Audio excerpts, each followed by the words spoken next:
روزے میں بدبو دور کرنے کے لیے ماؤتھ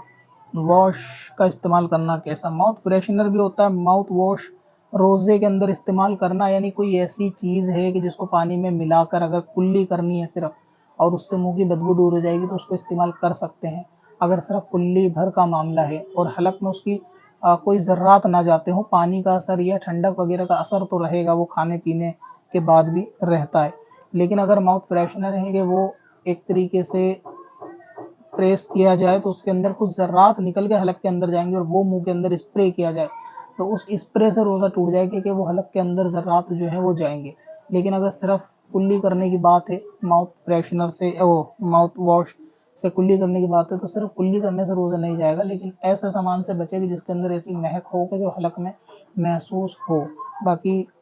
اگر جس کے منہ میں بدبو آتی ہو تو وہ کھانے کے بعد 1 چمچ سونف چبایا کرے، انشاءاللہ بدبو والی پریشانی ختم ہو جائے۔ اب اپنی قضا عمری نمازوں کا حساب لگانا ہوا اور بھی آسان۔ وزٹ کریں qazakalculator.smswarsi.com پر اور اس کیلکولیٹر سے اپنی تمام قضا نمازوں کا حساب منٹوں میں کریں اور ڈاؤن لوڈ بھی کریں۔